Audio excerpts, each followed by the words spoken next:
turabashuhuje bene data bakunzi bacu, abakunzi b'ikiganiro ikamba karuvari, ndabashuhuje mu izina rya Yesu. Amahoro y'umwami wacu Yesu nabane namwe. Ndashimira mwebwe mwese mureba iki kiganiro, mwebwe mukora subscribe, ndabahesha umugisha mu izina rya Yesu. Ndashimira mukameramani wacu dufasha na Imana imuha umugisha.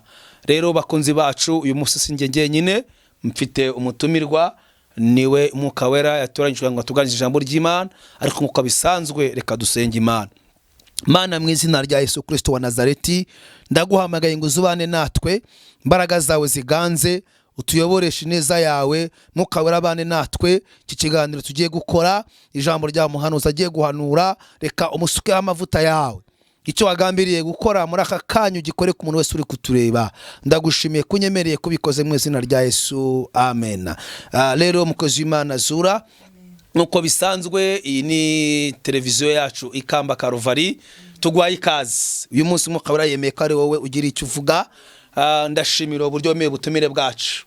Ndashimira kandi abakurikiranye ikiganiro cyacu n'abakunzi bawe aho bari hose. Imana ibaho umugisha. Tugwaye ikaze rero, waganira, watangira wibwira abantu bakakumenya. Imana iguha umugisha. Haleluya. Nitwa Mukasonga Zura Esther. Ndi umumama, ndubatse, mfite abana 4, mfite n'umutwaro umwe. Impamvu nitwa Zura nuko navukiye mu idini ya Isiramu, hanyuma Imana iza kumpa agakiza, ariko maze gukizwa Imana inyita Esther.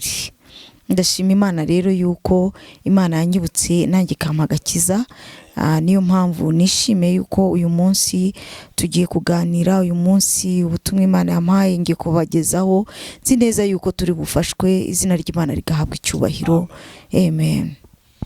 Wakomeza rero ukabwira abakunzi bacu ijambo ry'Imana, n'ikimana gushize ku mutima, na gaceya wenda kugira ngo banamenye impamvu witwa Zura, avuye mu Basiramu, ko byagenze, ariko intego nyamukuru ni ijambo ry'Imana. Karibu. Amen. Amen. Nshima Imana ko namenye umwami Yesu. Nishimwe rikomeye kumenya Yesu Kristo nk'umwami n'umukiza ku buzima bwanjye, kuko ntago navukiye mu idini y'Abakristo, navukiye muri Isiramu. Mvuka ndu mu Isiramu, papa na mama n'igisekuru cyose, nza kugirirwa amahirwe ndakizwa. Ishimwe mfite rero rikomeye muri ubu butumwa ngiye kubaha, nuko ndi umwana w'Imana, ndi umuragwa, ndi umunyamasezerano. Nanjye kuvuka nkavukira mu gisekuru cye Abishimayeli. Niyo mvuze ngo igisekuru cye Abishimayeli, nuko aho naturukaga Abayisilamu baturuka kuri Ishimayeli na Hagari, ariko Imana yangiriye ubuntu. Mfite ishimwe rikomeye cyane ko nanjye naje mu gisekuru cyo kwa Isaka. Ubwo rero no kuvuga ngo kuza mu gisekuru cye kwa Isaka ni ubuntu bugeretse ku bundi. Kuza kwa Isaka nahasanze ibyiza biruta ibindi, kuko kwa Isaka nasanze narabatuwe. Muririmbyi nawe wuzuye Umwuka Wera aravuga ngo twarabatuwe rwose ngo n'umwami wacu Yesu Kristo. Kuvuga na Yesu Kristo ukamwatura mu kanwa, nabyo ni ishimwe rikomeye. Ubwo rero kuba byonyine inzi neza yuko naje mu gakiza, kubanzi ko ndi mwene Iseka, kubanzi ko ndi umuragwa, kubanzi ko mzina bikemera ngatera haleluya bikemera nkavuga amina bikemera, nabyo numva ari ishimwe ry'Imana. Ubwo rero nkakubwira wowe urimo kudukurikira, wowe uri kutwumva, nkanakubwira ngo kuba warahamagawe ntago ari ibintu, ntukigire ikintu cyoroshye. Guhamagarwa n'Imana ni ikintu gikomeye. Imana ikakugirira icyizere, Imana ikakugira umuragwa, isanduku y'isezerano ikaza mu buzima bwawe. Ndagushimiye rero, wenda ubwo nibwo buhamya bwanjye butoya. Narakijijwe, ndi umukozi w'Imana, ndakijijwe. Wenda umutware wanjye ntarakizwa, nabwo n'ubundi buhamya. Ndazi neza yuko igihe kimwe Imana izadufasha tukabunyuzaho ari bwose, kuko nzi neza yuko Imana yo mu ijuru ishobora ibidashoboka. Uyu munsi rero nakuzaniye ijambo rivuga ngo, ijambo riri muri Samweli wa mbere ibice 7, ijambo rivuga gusenga kandi no gutabarwa. gusenga kandi Imana yarangiza ikagutabara. Reka dusome mu izina rya Yesu. Turasoma muri Samweli wa mbere ibice 7, turahera ku murongo wa 2.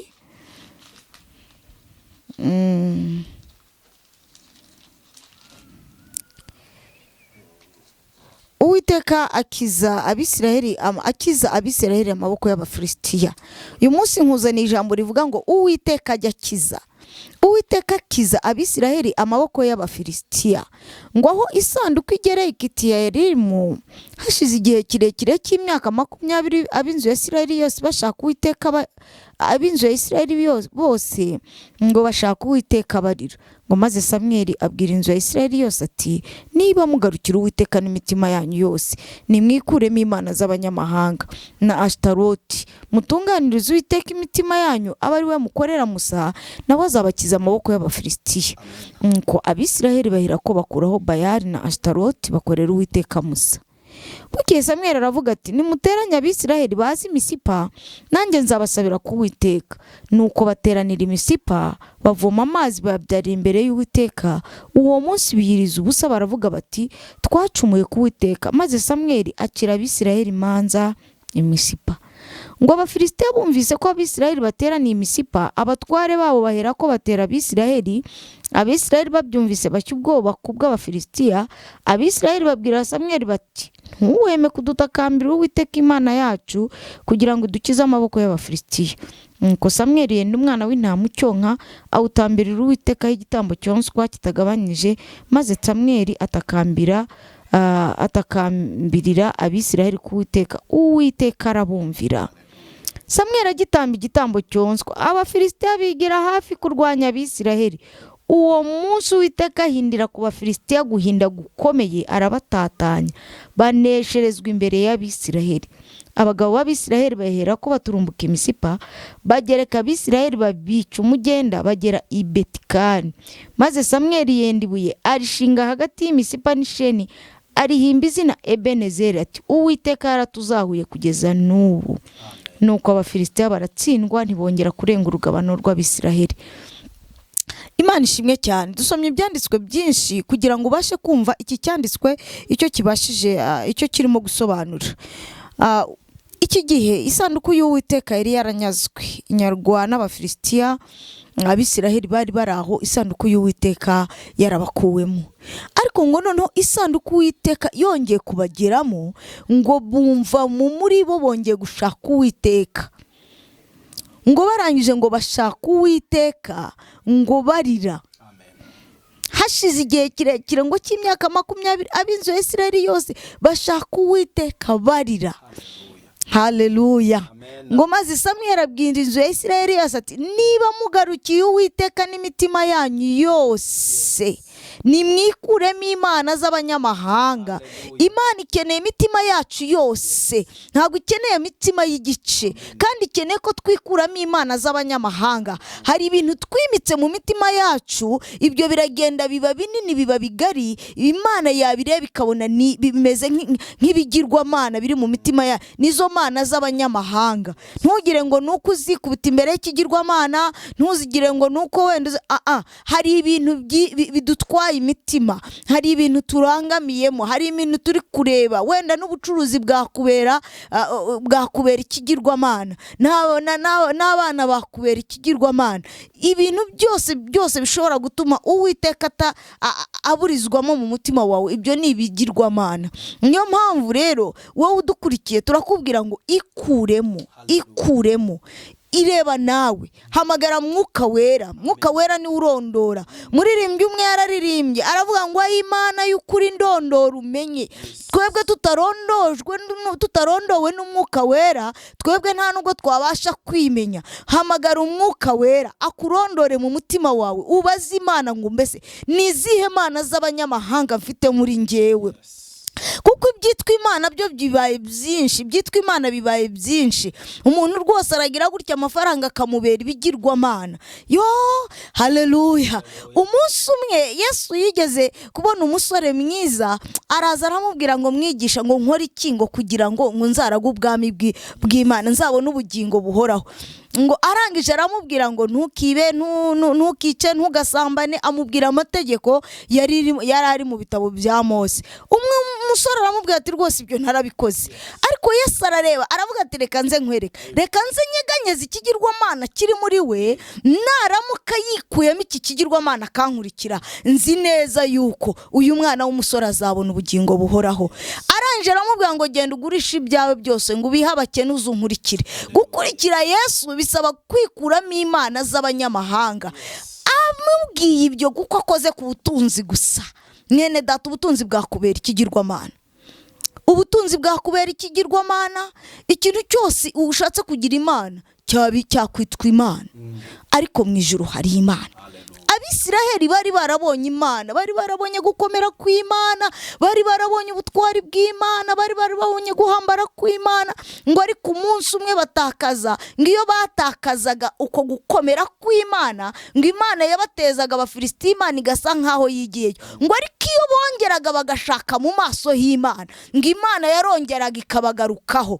Nimba ushobora kuba hari n'ikintu cyakwigije hirya y'Imana, ndaguha ihumure, ndakubwira ngo mu ijuru hari imana ijya yumva ishaka ngo abantu bayigarukire, nayo bongere ibagarukire, kuko imana ni umubyeyi.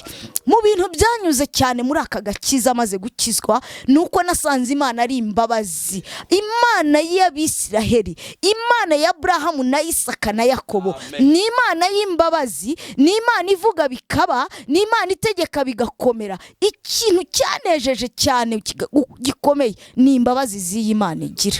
Imana ikubabarira ikirengagiza neza ibyo wari warakoze mbere, mugatangirana bundi bushya.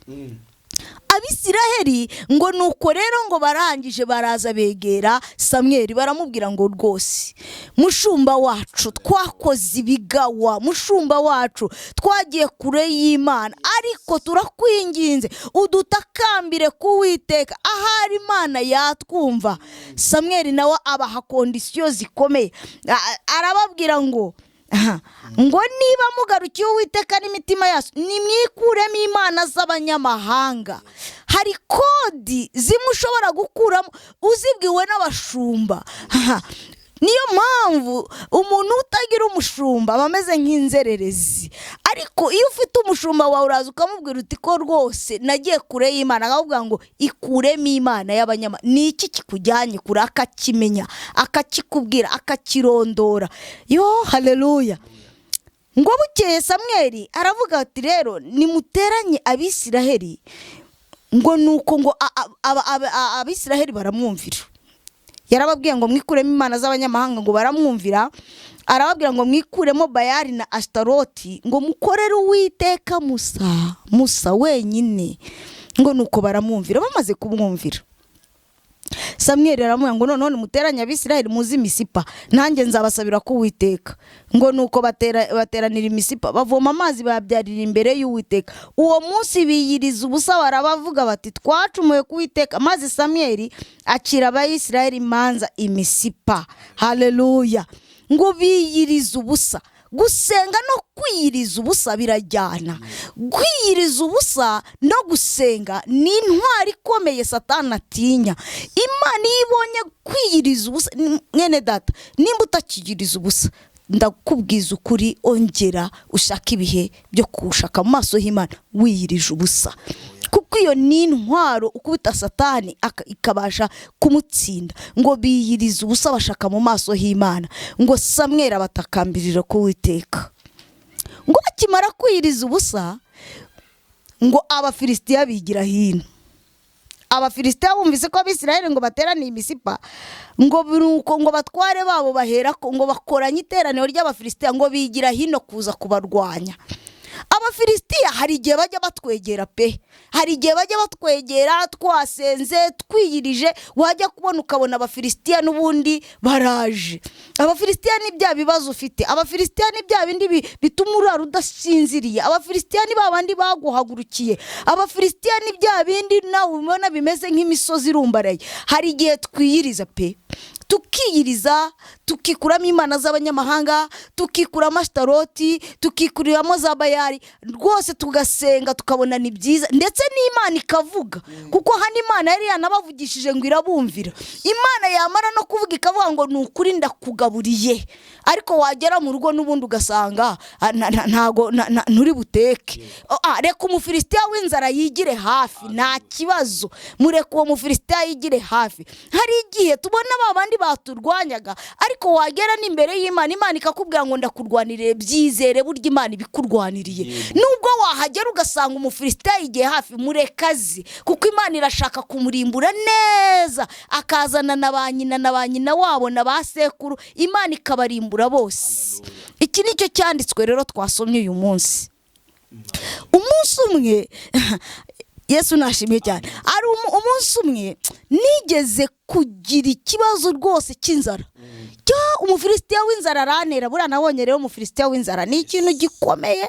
Yo kubona ufite abana, uri umumama, we mupapa uri kunyumva urabyumva cyane, ukabona neza nta gutetse kandi abana bari kukubaza ibiryo, uwo ni umufilisitiya. Ariko najya gusenga ngasenga, Imana ikambwira ngo nukuri ndakugaburiye, yo nukuri ndakugaburiye, nguhaye kurya, nguhaye kunywa, ati ikindi kigeretse ku kindi, ati rwose, ati nguhaye ati nzakuriza n'indege. Ayiwe, uzi Imana akubwira ngo uzakuriza indege wabuze ibirayi, uhita uvuga uti Imana wampaye ibirayi by'indege ukaba ubiretse. Ariko ndakubwiza ukuri, ndashima Imana, uko nubwo nari igihe wagendaga ugasanga bitaragira, ariko umufilisitiya yashizeho. Nje kugutangariza ngo ibintu nkubwira ni ibintu nabonye n'amaso yanjye. Umufilisitiya w'inzara yashize iwanjye, nta kihaba. Si uko atigeze kuza, ariko Imana yigeze kumukuriraho rimwe. Haleluya, Yesu nashimwe cyane. Niyo mpamvu rero Samweli yababwiye ngo nta kibazo musenge. Umufilisitiya arongera yigira hirya arabataka ngo barongera baramusanga. Samweli ngo atamba igitambo, Imana iravuga ngo nabumviye. Ngo Samweli arabwira ngo mwigire ubwoba mwitinya, nimugomeze musenge. Nubwo wabona umufilisitiya yongera akaza, ongera usenge. Nubwo wabona umufilisitiya gihari, ongera wiyirize. Nubwo wabona umufilisitiya gihari, ongera ushake mu maso y'Imana, kuko Imana iri kumwe nawe.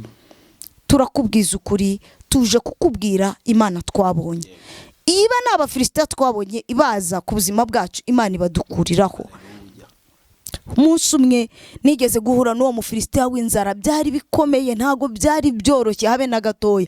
Umunsi umwe nkajya mvuga ngo ariko Mana, umunsi Mana waduhaye icyo kurya, numvaga nshaka umuceri, numvaga nzarya umuceri, numvaga nzarya inyama, numvaga Mana yanjye.